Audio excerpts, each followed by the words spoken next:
Saya dulu itu mantannya pemakai narkoba, dari ganja, obat-obatan sampai sabu.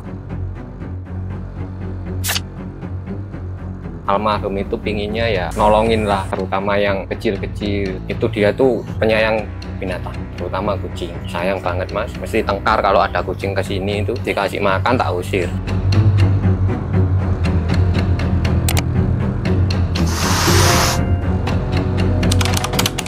Memakai obat-obatan itu awalnya kenapa?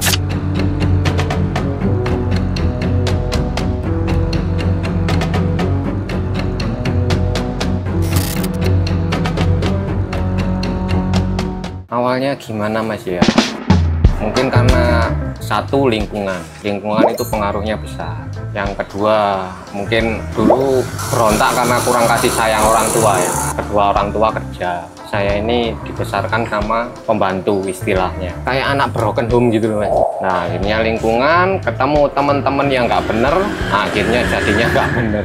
Awalnya cuma coba-coba, gimana sih rasanya, coba-coba, akhirnya ketagihan. Dimulai dari SMP itu cuma minum, dimulai pakai itu kelas 3 SMA.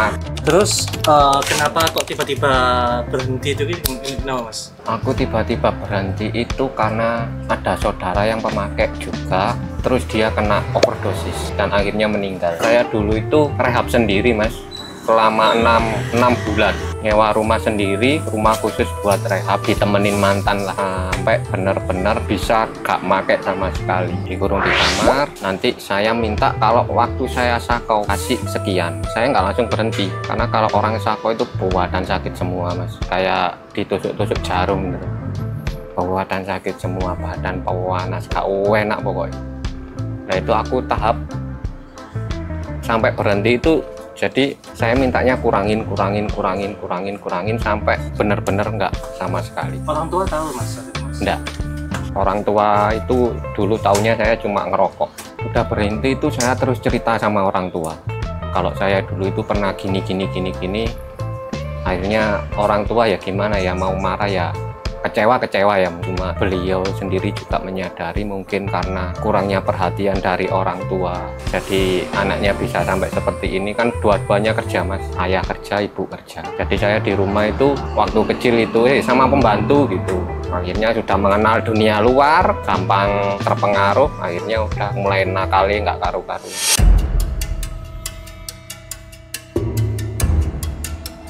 Kemudian saya menikah. Iya. Bisa diceritakan nggak awal mulanya menikah itu kayak gimana, ketemu sama istri kayak gimana? Aku menikah dulu itu ta'aruf mas, dikenalin sama temen ta'aruf. Aku 3 bulan cuma kenalin. Kalau memang serius ke rumah, saya langsung ke sana, nggak didampingi keluarga. Baru keluarga sana oke, baru saya ngabarin keluarga. Yang ketika istri mulai nggak sehat itu gimana ceritanya mas? Dia nggak pernah cerita sakit apa. Ya namanya kita orang laki mas ya, pingin cepat punya turunan ya. Waktu itu aku menikah umur 30-an. Dia punya sakit kelenjar tiroid, dan aku nyoba baca-baca itu penyakitnya ternyata nggak boleh hamil. Nah, harus disembuhkan dulu, nanti baru program hamil. Nah dia nggak cerita, akhirnya hamil dia ngedrop. Jadi badannya itu panas, gampang capek anaknya. Sama ibu saya itu diajak ke dokter juga nggak mau. Berarti ini ada yang disembunyikan gitu loh. Dan keluarganya istri pun nggak tahu kalau dia punya sakit itu. Kalau kata dokter itu sakitnya udah lama. Habis dari dokter itu nggak dikasih obat loh mas, langsung harus dirujuk ke rumah sakit loh, karena sudah stadium akhir. Dan ternyata setelah istri nggak ada itu di rumah sakit Kepanjen, tak lihat di HP-nya, ternyata dia itu nyari obat-obat sendiri mas. Jadi dia nggak cerita sama siapapun, sama orang tuanya pun dia nggak cerita kalau punya sakit itu. Katakan dia ceritakan untuk program hamil kan bisa ditunda dulu toh mas, kita obatin dulu sakitnya, nanti kalau sembuh baru kita nanti bisa program hamil. Kalau kucing sakit, kena flu, diare, ya saya selalu percaya sama nano flu. Kamu lihat terus ya testimoni yang ada di sini, baca terus biar kamu percaya, dan selalu sediain nanoflu di rumah. Pernah ngomong sesuatu nggak sama sampai mas? Mungkin dia punya keinginan apa gitu? Kalau waktu ngedrop itu enggak mas ya, dia nggak punya keinginan apa-apa atau apa. Cuma aku tahu sebelum dia sakit itu dia tuh penyayang binatang, terutama kucing. Sayang banget mas, mesti tengkar kalau ada kucing kesini itu dikasih makan tak usir. Saya dulu nggak suka sama kucing. Terus lama kelamaan kok jadi nggak tega gitu loh lihat kucing, apalagi kucing kecil lah. Almarhum itu pinginnya ya nolongin lah, terutama yang kecil-kecil, kasihan nggak ada ibunya, daripada mati di jalan mending kita rawat. Gimana mas ya? Apa sempat berpikiran berlari? Sempat mas, sempat mau aku hitungannya mau ngilangin depresi gitu loh mas Pak. Aku mau balik ke situ lagi, ke jalur hitam lagi. Ya mungkin dari Allah ya yang nolong ya. Tuh si Meni itu hanyut mas dari belakang sini. Masih umur 1 bulan. Itu aku waktu itu masih didampingi orang tua ya di sini ya, karena kondisiku kan depresi waktu itu. Akhirnya nemu Meni ini, aku rawat di teras ini mas. Kayak terhibur gitu loh mas.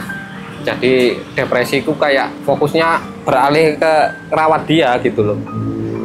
Akhirnya lama kelamaan kok gak tega, akhirnya wis merambat sampai segini banyaknya. Apa ketika sampai merawat kucing itu sebetulnya sampean sebagai pelampiasan karena memang kesepian ditinggal istri itu mas? Sebagai pelampiasan juga bisa mas ya. Terus aku juga yang tak ingat itu kata-kata istri ya, dia juga makhluk hidup gitu loh, jangan disakitin. Kalau nggak suka ya diusir aja biasa, nggak usah sampai dipukul, ditendang, disiram, kan kasihan mereka ya, cuma numpang makan, habis makan kan pergi. Saya dulu itu sering marah mas, mungkin efek dari dulu pemakai itu ya mungkin masih ada ya. Kalau pakai itu efeknya jangka panjang mas, gak ada yang jangka pendek. Ya mungkin ya aku dulu itu berdoa ya Allah paringi kulo sabar. Ya akhirnya ini ngetes kesabaran saya ini. Akhirnya ya alhamdulillah seiring berjalannya waktu, yang dulu sempat sama orang tua itu kalau ngomong sering bentak-bentak, sering sekarang lebih bisa ngontrol lah mas. Mungkin ya mereka inilah yang nolong saya dari depresi, dari keterpurukan lah istilahnya, dan juga cita-cita dari almarhum yang pingin nolongin mereka yang nggak bertuan. Kalau disuruh milih ya pinginnya ya juga ada pendamping ya. Kalau kayak sekarang sih ya mungkin ini udah jalan takdir ya. Jadi kita lakuin aja, kita pasrah. Kalau bisa diputer ya saya milihnya ada istri, ada anak. Ya mungkin dengan ada istri, ada anak kita juga satu koneksi kan, bisa nanti satu koneksi buat nolongin kucing juga bisa. Harapan saya saat ini ya sebenarnya pingin lah mas ya, namanya kita laki-laki ya, pingin lah punya pendamping. Ya saya nyarinya yang sekarang gimana ya, yang koneksi lah, karena kan saya sudah terjunnya di bidang sosial ya, buat nolongin kucing-kucing terlantar. Ya semoga aja lah mas ya, ada yang satu koneksi bisa nerima apa adanya ya, insya Allah lah.